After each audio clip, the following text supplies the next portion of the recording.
Hey guys, welcome to the WAG session. I'm Yosio Data Genzi himself, and welcome to the first volume of WAG's Game War. This will be an ongoing series where I put two different games against each other across 5 different categories. Now what are these 5 categories? Well, gameplay, accessibility, art style, music, and memorability.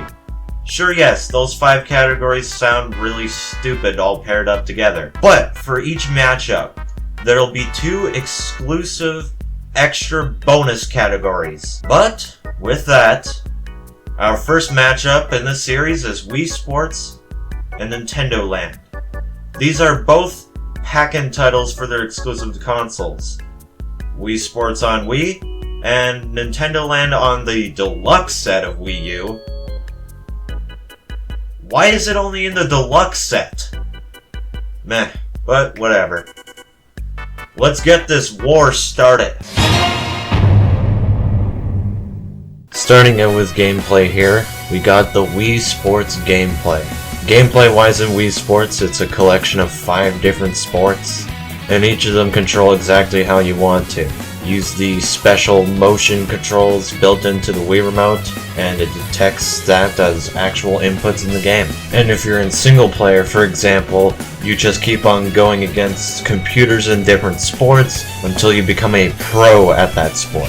Nintendo Land, on the other hand, is a mini-game collection based around different worlds in Nintendo's other games. And after when you beat tons of mini-games, you get coins, and then you use those coins into this Plinko mini-game, and that lets you unlock more things in your theme park.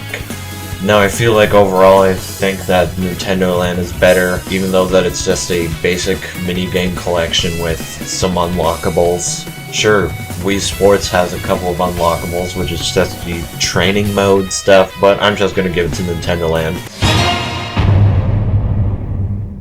Now sure, yes, having an accessibility category is pretty weird when I just had a gameplay category, and accessibility is literally just how easy the gameplay is for everyone else that doesn't really play video games. But you know what, I'm throwing it in anyways because of that exact reason. Now for Wii Sports, all you have to do to control stuff is whack the Wii Remote around, and then that's your input for any sport. And everybody knows how to realistically make it feel like that sport. So you use the Wii Remote like a bowling ball and possibly break your TV. Or you can use it like a tennis racket. Or if you have the nunchuck, you use it as boxing gloves. All of that. Now Nintendo Land, on the other hand, it kind of requires you to know how to control the gamepad and a Wii Remote.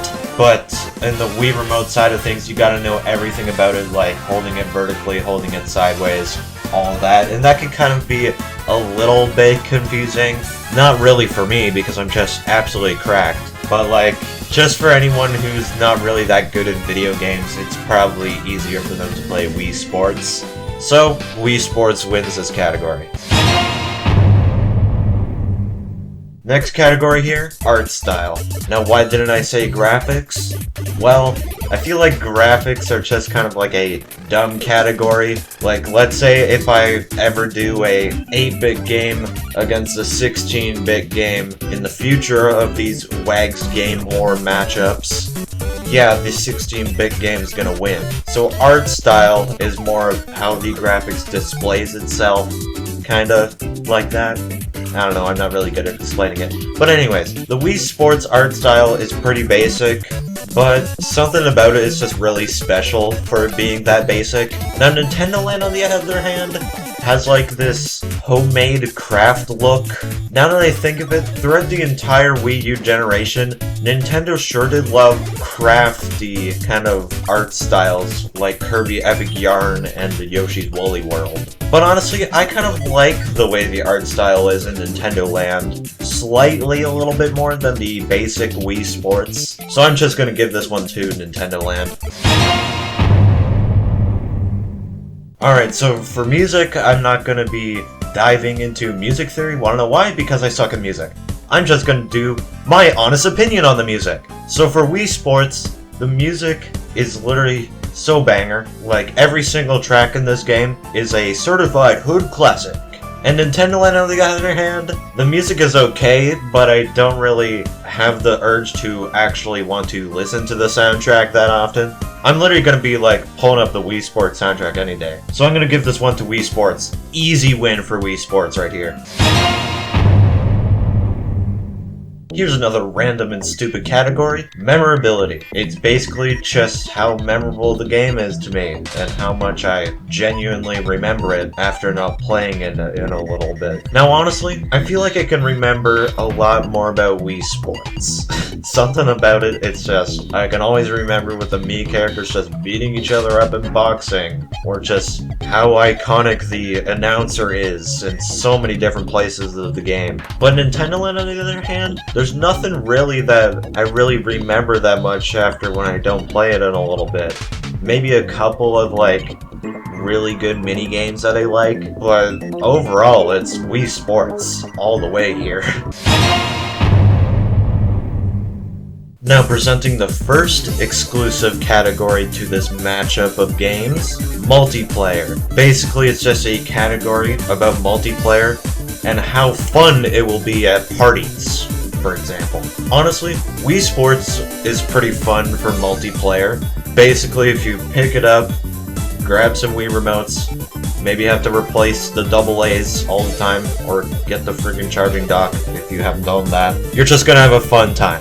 But I'm gonna have to give this one to Nintendo Land, because just recently had the greatest experience of nothing but hide and seek matches, which is basically what the competitive stuff is literally just hide and seek stuff. But you know what? Any minigame in the collection is going to be fun with multiplayer. Sure, it requires an extra setup of the gamepad and Wii remotes, but you can take turns of the gamepad and Wii remotes, and that's kind of cool that you can do that. So I'm giving this one to Nintendo Land because of the originality behind the setup of the multiplayer kind of thing. Now for the second and final exclusive category of this matchup, variety. Because these are both collections of smaller games, which one has the better variety? Wii Sports is just sports, and Nintendo Land has tons of mini-games, but some of the mini-games in Nintendo Land feel the same. Like I said in the previous category, in the multiplayer, all the competitive attractions are just variations of hide and seek, which is just kind of lame. So I feel like overall, Wii Sports has better variety, even though that it's just sports. But at least all those sports are all way different compared to each other. So yeah, this one's going to Wii Sports. Well, with that, the first volume of Wags' Game War is over. Wii Sports against Nintendo Land. Now honestly, I thought that Nintendo Land here was going to win, because I still think it's overall the better game. But Wii Sports came out on top.